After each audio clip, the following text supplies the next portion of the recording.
ನಮಸ್ಕಾರ. ನಮಸ್ತೆ. ತಮ್ಮ ಪರಿಚಯ? ನಾನು ಡಾಕ್ಟರ್ ಮಂಜುನಾಥ್ ಅಂತ. ನಂದು ಬೇಸಿಕಲಿ ಫಿಶರೀಸಲ್ಲಿ PhD ಆಗಿರೋದು. ಬಟ್ ಹವೆವರ್ ಇವಾಗ ಕನ್ಸಲ್ಟೆಂಟ್ ಆಗಿ ವರ್ಕ್ ಮಾಡ್ತಾ ಇದ್ದೀನಿ ಮ್ಯಾನೇಜಲ್ಲಿ. ಬಟ್ ನನಗೆ ತುಂಬ ಪರಿಚಯ ಇರೋದು ಫಿಶ್ ಬಗ್ಗೆ. ಸೊ ಫಿಶ್ ಬಗ್ಗೆ ಆದಷ್ಟು ಕವರ್ ಮಾಡೋಕ್ಕೆ ಟ್ರೈ ಮಾಡ್ತೀನಿ. ಸೊ ಇಲ್ಲೇನು ಫಿಶ್ ಕಾಣಿಸ್ತಾ ಇದೆ ಇದು ಲಾರ್ಜೆಸ್ಟ್ ಫಿಶ್ ಆಯಿತಾ. ಸೊ ಇದನ್ನೆಲ್ಲರೂ ಮಿಸ್ಕನ್ಸೆಪ್ಷನ್ ಏನಂತಂದರೆ ನೋಡಿದ ತಕ್ಷಣ ವೇಲ್ ಅನ್ಕೊತಾರೆ. ಅದ್ರ ಸೈಜ್ ನೋಡಿ, ಅದ್ರ ಮರಿನೇ ಹತ್ತತ್ರ 2 ಟನ್ ಬರುತ್ತೆ. ಮರಿ 2 ಟನ್ ಆಯಿತಾ. ಸೊ ಅದು ತುಂಬ ದೊಡ್ಡದಾಗುತ್ತೆ. ಫಿಶಲ್ಲಿ ಬಂದ್ಬಿಟ್ಟು ಲಾರ್ಜೆಸ್ಟ್ ಫಿಶ್ ಅಂತ ಬಂದರೆ ಅದಕ್ಕೆ ಸೈಂಟಿಫಿಕ್ ನೇಮ್ ರಿಂಕೋಡಾನ್ ಟೈಪಸ್ ಅಂತಾರೆ ಆಯಿತಾ. So Rhincodon typus largest fish. ಇದನ್ನು ವೇಲ್ ಶಾರ್ಕ್ ಅಂತಲೂ ಕರೀತಾರೆ. ವೇಲ್ ಶಾರ್ಕ್ ಆಯಿತಾ. ಸೊ ಇದಕ್ಕೆ ರಿಂಕೋಡಾನ್ ಟೈಪಸ್ ಅಂತ ಕರೀತಾರೆ. ಇದಕ್ಕೆ ಲಾರ್ಜೆಸ್ಟ್ ಫಿಶ್. ಮಿಸ್ಕನ್ಸೆಪ್ಷನ್ ಬೇಡ, ಇದು ವೇಲ್ ಅಲ್ಲ, ಫಿಶ್. ಅದ್ರ ಜೊತೆಗೆ ಎಷ್ಟೊಂದು ಜನ ಅನ್ಕೊತಾರೆ ಅಂದರೆ ಸೈಜ್ ನೋಡಿ ಇದು ತುಂಬ ಕಾರ್ನಿವೋರಸ್ಸು, ಸಿಕ್ಕಾಪಟ್ಟೆ ಅಂದರೆ ಹಂಟ್ ಮಾಡುತ್ತೆ ಅಂತೆಲ್ಲ ಅನ್ಕೊತಾರೆ. ಬಟ್ ಇದು ಆ್ಯಕ್ಚುಲಿ ಹಂಟ್ ಮಾಡಲ್ಲ. ಇದು ಬಂದು ತುಂಬ ಸೂಕ್ಷ್ಮಜೀವಿ ಥರ. ಇದು ಝೂ ಪ್ಲಾಂಕ್ಟನ್ನೇ ತಿನ್ನೋದು. ಸೊ ಇದು ಫಿಲ್ಟರ್ ಫೀಡರ್ ಅಂತ ಕರಿಬೋದು ನಾವು, ಝೂ ಪ್ಲಾಂಕ್ಟನ್ ಮಾಡೋದು.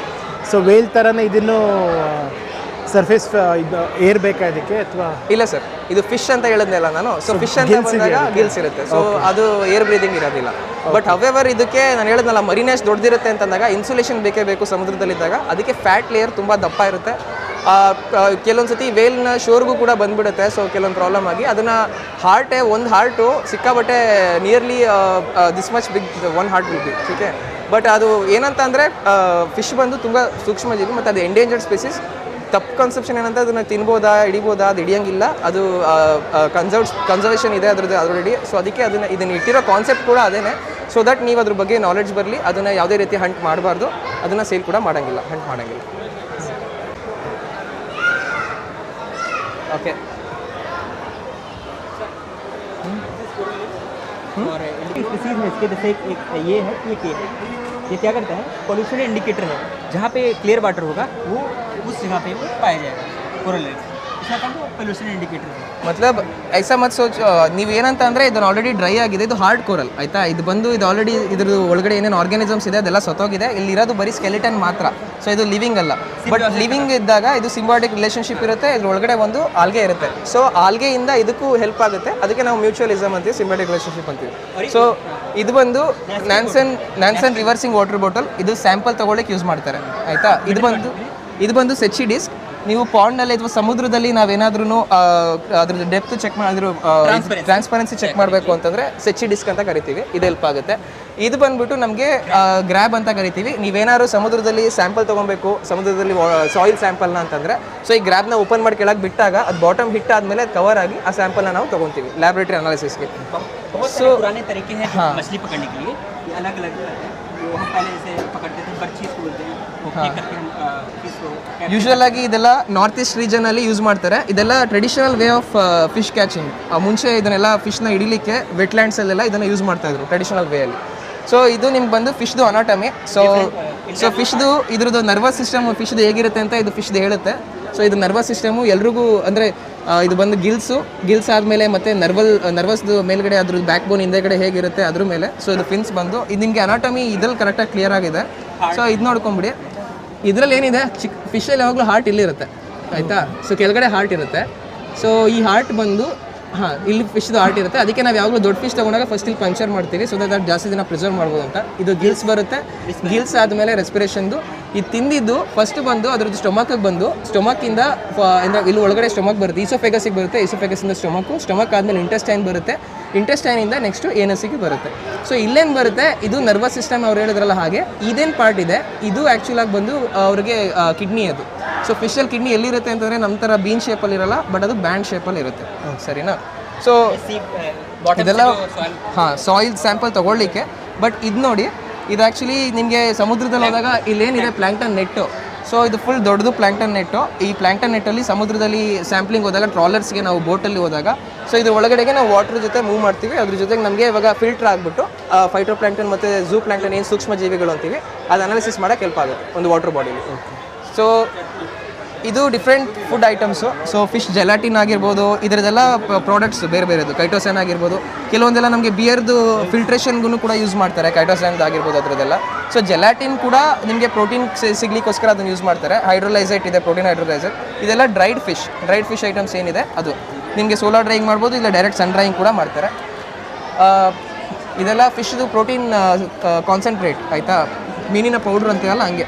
ಸೊ ನಿಮ್ಗೆ ಎಷ್ಟೊಂದು ಗೊತ್ತಿರೋದಿಲ್ಲ ಮೀನಿನ ಎಣ್ಣೆದು ಯೂಸ್ ಏನು ಅಂತ. ಒಮೆಗಾ 3 ಫ್ಯಾಟಿ ಆಸಿಡ್ಸ್ ಏನಿದೆ, ಒಮೆಗಾ 3 ಫ್ಯಾಟಿ ಆಸಿಡ್ಸ್ ಜಾಸ್ತಿ ಬರೋದೇ ಸಾರ್ಡಿನ್ ಫಿಶ್. ನಮಗೆಲ್ಲ ಏನು ಅನ್ಕೋತೀವಿ ಅಂತಂದರೆ ಸಾಲ್ಮನ್ ನೋಡಿದ ತಕ್ಷಣ ಸಾಲ್ಮನ್ ಫಿಶಲ್ಲಿ ಚೆನ್ನಾಗಿರುತ್ತೆ, ಪಿಂಕ್ ಇರುತ್ತೆ, ಮೀಟು ತುಂಬ ಆಯಿಲ್ ಕಂಟೆಂಟ್ ಜಾಸ್ತಿ ಇರುತ್ತೆ ಅಂತ ಅನ್ಕೋತಾರೆ. ಬಡವರ ಮೀನು ಅಂತ ಕರಿಬೇಕು ಅಂತಂದರೆ ಬಾಂಗ್ಡಾ, ಬೂತಾಯ್ ಎರಡರಲ್ಲೂ ಆಯಿಲ್ ಕಂಟೆಂಟ್ ತುಂಬ ಚೆನ್ನಾಗಿರುತ್ತೆ. ಮಕ್ಕಳು ಬ್ರೈನ್ ಡೆವಲಪ್ಮೆಂಟಿಗೆ ಒಮೆಗಾ 3 ಫ್ಯಾಟಿ ಆಸಿಡ್ಸ್ ತುಂಬ ಹೆಲ್ಪ್ ಆಗುತ್ತೆ.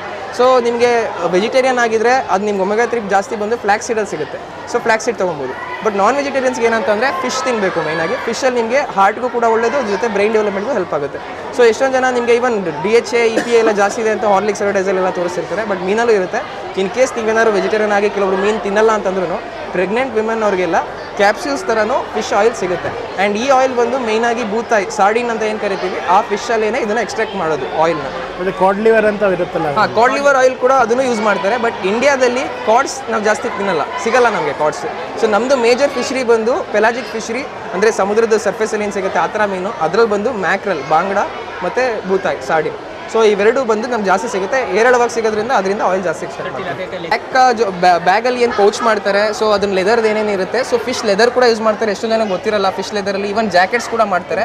ನಿಮಗೆ ಸಾಲ್ಮನ್ದು ಲೆದರ್ನ ಎಕ್ಸ್ಟ್ರಾಕ್ಟ್ ಮಾಡಿ ಅದ್ರಲ್ಲಿ ಜಾಕೆಟ್ಸ್ ಕೂಡ ಮಾಡ್ತಾರೆ. ಅದ್ರ ಜೊತೆಗೆ ಮುಖ ಎಲ್ಲ ಸುಟ್ಟೋದಾಗ, ಬರ್ನ್ ಆದಾಗ ಸೊ ಫಿಶ್ದು ಬೇಗ ರಿಕವರಿ ಆಗುತ್ತೆ ಅಂತ ಸ್ಕೇಲ್ನ ಯೂಸ್ ಮಾಡ್ಕೊಂಡು ಅದನ್ನು ಪ್ಯಾಚ್ ಕೂಡ ಮಾಡ್ತಾರೆ, ಸೊ ದಟ್ ಬೇಗ ರಿಕವರಿ ಆಗುತ್ತೆ. ಸೊ ಇದ್ರದ್ದೆಲ್ಲ ಫಿಶ್ ಯೂಸ್ ಇದೆ. ಅದ್ರ ಜೊತೆ ನಿಮಗೆ ಇಲ್ಲಿ ಮೀನು ಕಟ್ಲೆಟ್ ಮಾಡ್ತಾರೆ, ಮೀನು ಬಾಲ್ಸ್ ಮಾಡ್ತಾರೆ, ಬಿಸ್ಕೆಟ್ಸ್ ಮಾಡ್ತಾರೆ, ಕುಕೀಸ್ ಇದೆ, ನಜೆಟ್ಸ್ ಇದೆ.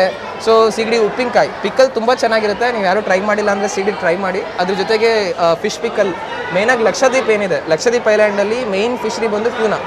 ನಿಮಗೆ ಆಲ್ಮೋಸ್ಟ್ ಎಲ್ಲ ಫುಡ್ಡಲ್ಲೂ ಅದು ಟ್ಯೂನಾ ಯೂಸ್ ಮಾಡಿರ್ತಾರೆ. ಸೊ ಟ್ಯೂನಾ ಪಿಕ್ಕಲ್ ತುಂಬ ಫೇಮಸ್. ಯಾರು ಲಕ್ಷದ್ವೀಪ ಹೋಗೋರು ಇದ್ದರೆ ಸೊ ಟ್ಯೂನಾದು ದಯವಿಟ್ಟು ಟ್ರೈ ಮಾಡಿ, ತುಂಬ ಚೆನ್ನಾಗಿರುತ್ತೆ. ಸೊ ಇದು ಬಂದು ಆ್ಯಂಚೋವೀಸ್, ನಿಮಗೆ ಕ್ಯಾಟ್ ಫುಡ್ಡಾಗಿ ಯೂಸ್ ಮಾಡ್ತಾರೆ. ಸೊ ಫಿಶ್ ಕರೀಸ್ ಇರ್ಬೋದು. ಸೊ ಇದರಲ್ಲಿ ತುಂಬ ಪ್ರಾಡಕ್ಟ್ಸ್ಗಳು ಸಿಗುತ್ತೆ ನಮಗೆ. ನಾವು ನೋಡಿರೋ ಡೈರೆಕ್ಟ್ ಫಿಶ್ ಕನ್ಸಂಪ್ಷನ್ ಮಾಡಲಿಲ್ಲ ಅಂದರೂ ಕೂಡ ಇಲ್ಲೆಲ್ಲ ನೀವು ನೋಡ್ತಿರಂಗೆ ಚಟ್ನಿ ಪುಡಿಗಳಿರ್ಬೋದು. ಸೊ ಇದು ಬಂದು ಉಪ್ಪಿನಕಾಯಿಗಳು. ಸೊ ಫಿಶಲ್ಲಿ ಉಪ್ಪಿನಕಾಯಿ ಮಾಡ್ತಾರೆ ಅನ್ನೋದು ಎಷ್ಟು ನನಗೆ ಗೊತ್ತಿರಲ್ಲ, ಅದನ್ನೆಲ್ಲ ಯೂಸ್ ಮಾಡ್ಬೋದು. ಸೊ ಇದು ಬಂದು ಟ್ರಾಲ್ ನೆಟ್. ಸೊ ನೀವು diamond shape trawl net. So ಇದೇನಾಗುತ್ತೆ ನಿಮಗೆ ಸ್ವಲ್ಪ ದೂರ ಇಟ್ಕೊಳ್ಳಿ, ತೋರಿಸ್ತೀನಿ. ಸೊ ನೋಡಿ, diamond shape trawl net. So ಇವಾಗ ಏನಂತ ಅಂದರೆ ಇದರಲ್ಲಿ ಇದನ್ನು ಫಿಶಲ್ಲಿ ಬೋಟ್ಗೆ ಇದನ್ನು ಕಟ್ಬಿಟ್ಟು ಇದನ್ನು ಎಳ್ಕೊಂಡು ಹೋಗ್ತಾರೆ. ಇದರಲ್ಲಿ ಏನು ಬರುತ್ತೆ, ಇದು ಮೇಲ್ಗಡೆ ಬಂದು ಫ್ಲೋಟರ್ಸ್, ಮೇಲ್ಗಡೆ ತೇಲಿಕ್ಕೆ. ಸೊ ಕೆಳಗಡೆ ಬಂದು ಸಿಂಕರ್ಸ್ ಇರುತ್ತೆ, ಅದು ಸಿಂಕ್ ಆಗುತ್ತೆ. ಸೊ ಇದು ನೀವು ಓಪನ್ ಮಾಡಿದಾಗ ಕೆಳಗಡೆಗೆ ಸ್ವಲ್ಪ ಅಗಲ ಜಾಗ ಬಂದಾಗ ಸೊ ಅದ್ರ ಹಿಂಗೆ ಓಪನಿಂಗ್ ಇರುತ್ತೆ, ಫಿಶ್ ಎಲ್ಲ ಒಳಗಡೆ ಹೋಗುತ್ತೆ. ಸಣ್ಣ ಫಿಶ್ ಏನಿರುತ್ತೆ ಇಲ್ಲಿ ಎಸ್ಕೇಪ್ ಆಗ್ಬೋದು. ಆದರೆ ಇದಕ್ಕೆ ಮಿನಿಮಮ್ ಇಷ್ಟು ಮೆಶ್ ಸೈಜ್ ಇರಬೇಕು. ಎಷ್ಟು MM ಇರೋದು? 35 mm ಅಲ್ಲ, 35 mm ಇರೋದು. ಸೊ ಗೌರ್ಮೆಂಟ್ ರೆಕಮೆಂಡೆಡು 35 mm ಇರುತ್ತೆ. ಸೊ 3.5 cm ಅಷ್ಟು ಇದು ಓಪನಿಂಗ್ ಬರಬೇಕು. ಇಲ್ಲ ಅಂದರೆ ಇಲ್ಲ ಇದು ಅದಕ್ಕಲ್ಲ. ಇದು ಬೋಟಲ್ಲಿ ನೀವು ಹಿಂಗೆ ಎಸೆಯೋ ಥರ ಅಂತ ಇದ್ರೆ ಅದಲ್ಲ, ಅದು ಕ್ಯಾಶ್ ನೆಟ್ ಅಂತೀವಿ. ಇದು ಸುಮ್ಮನೆ ನಾವೊಂದು ಸ್ಯಾಂಪಲ್ ಇಟ್ಟಿರೋದು. ಇದು ತುಂಬ ದೊಡ್ಡದಿರುತ್ತೆ, ಇಡೀ ಬೋಟಲ್ಲಿ ಹಿಂದೆಗಡೆ ಕಟ್ಟಿ ತೊಗೊಂಡು ಹೋಗ್ತಾರೆ. ಸೊ ಅದನ್ನ ತೊಗೊಂಡು ಹೋದಾಗ ಫುಲ್ ಟ್ರಾಲ್ ನೆಟ್ ಅಂತ ಕರಿತೀವಿ ಇದನ್ನು ನಾವು. ಇದೇ ಥರ ಇನ್ನೊಂದು ಬರುತ್ತೆ, ಇನ್ನೊಂದು ಬಂದ್ಬಿಟ್ಟು ಅದಕ್ಕೆ ಟ್ರಾಮೆಲ್ ನೆಟ್ ಅಂತ ಕರಿತೀವಿ. ಇದು ಟ್ರಾಮೆಲ್ ನೆಟ್ ಏನಂತ ಅಂದರೆ ಇದು ಫ್ಲೋಟರ್ಸು, ಇದು ಸಿಂಕರ್ಸು. ಇದು ಮಲ್ಟಿಪಲ್ ಲೇಯರ್ ಇರುತ್ತೆ, ಒಂದ್ರ ಹಿಂದೆ ಒಂದು ಮಲ್ಟಿಪಲ್ ಲೇಯರ್ ಇರುತ್ತೆ. ಒಂದ್ಸತಿ ಮೀನು ಒಳಗೆ ಹೋದಾಗ ಮಧ್ಯ ಸಿಗಾಕೊಳ್ಳುತ್ತೆ, ಸರಿನಾ? ಅದರಲ್ಲಿ ಎಲ್ಲ ಅಲ್ಲಿ ನೆಟ್ಟಲ್ಲಿ ಕೆಳಗಡೆ ಹಿಂದೆಗಡೆ ಕಾರ್ಡ್ ಎಂಡ್ ಅಂತ ಕರಿತೀವಿ ನಾವು, ಹಿಂದೆಗಡೆ ಭಾಗ. ಸೊ ಈ ಹಿಂದೆಗಡೆ ಭಾಗ ಏನಿದೆ ಕಾರ್ಡ್ ಎಂಡು. ಸೊ ಇದರಲ್ಲಿ ಈ ಕಾರ್ಡ್ ಎಂಡ್ ಏನಿದೆ ಇದರಲ್ಲಿ ಸ್ಟೋರ್ ಆಗಬೇಕು. ಇದರಲ್ಲಿ 35 mm ಎಸ್ದು ನೆಟ್ ಸೈಜ್ ಇರಬೇಕು. ಅದಂದರೆ ಮಿನಿಮಮ್ ಅಷ್ಟು ಇರಬೇಕು. ಅದಕ್ಕಿಂತ ಕಮ್ಮಿ ಇದ್ದರೆ ಮಾಡೋಂಗಿಲ್ಲ, ಬಿಕಾಸ್ ಬೈ ಕ್ಯಾಚ್ ಜಾಸ್ತಿ ಆಗುತ್ತೆ. ಬೈ ಕ್ಯಾಚ್ ಅಂದರೆ ಏನು, ನಾವೀಗ ಸಾರ್ಡಿನ್ ಅಥವಾ ಮ್ಯಾಕ್ರೋ ಟಾರ್ಗೆಟ್ ಮಾಡ್ತಾ ಇರ್ತೀವಿ. ಅದ್ರ ಜೊತೆ ಬೇರೆ ಸಣ್ಣ ಸ್ಪೀಸೀಸ್ಗಳು ಸಿಕ್ಬಿಡುತ್ತೆ ಫಿಶ್ಗಳನ್ನ. ನಾವು ಅದನ್ನು ತುಂಬ ಹಿಡಿದು ಈಗ ಆಲ್ರೆಡಿ ನಮಗೆ ಮಿನಿಮಮ್ ಲೀಗಲ್ ಸೈಜ್ ಏನಿರುತ್ತೆ, ಮುಂಚೆ ಮಿನಿಮಮ್ ಸೈಜ್ ಇಷ್ಟು ದೊಡ್ಡದು ಸಿಗ್ತಾ ಇತ್ತು. ಈಗ ಮುಂಚೆ 10 ವರ್ಷ, ನೀವೊಂದು 50 ವರ್ಷ ಹಿಂದೆ ನೋಡಿದ್ರೆ ಸಾರ್ಡಿನ್ ಯಾವ ಸೈಜಲ್ಲಿ ಸಿಗ್ತಾ ಇತ್ತು, ಇವಾಗ ಆ ಸೈಜ್ ಸಿಗ್ತಾ ಇಲ್ಲ, ತುಂಬ ಚಿಕ್ಕ ಆಗ್ತಿದೆ. ಬಿಕಾಸ್ ನಾವು ಸಿಕ್ಕಾಪಟ್ಟೆ ಎಕ್ಸ್ಪ್ಲೋಟ್ ಮಾಡ್ತಾ ಇದ್ದೀವಿ. ಅದನ್ನು ನಾವು ಕಮ್ಮಿ ಮಾಡ್ಕೋಬೇಕು ಅಂತಂದರೆ ನಾವು ಸಸ್ಟೈನಬಿಲಿಟಿ ಬಗ್ಗೆ ಧ್ಯಾನ ತೊಗೊಳ್ಬೇಕು. ಸೊ ಇದೇನಿದು ಪರ್ಸಿನೇನಾ? So okay, purse seine. ಓಕೆ, ಪರ್ಸಿನ್ದು ಏನಂತ ಅಂದರೆ ಒಂದು ಇದರಲ್ಲಿ ಪರ್ಸಿನ್ದು ಒಂದು ತಿಳ್ಕೊಳ್ಳಿ, 2 ಬೋಟ್ ಬರುತ್ತೆ.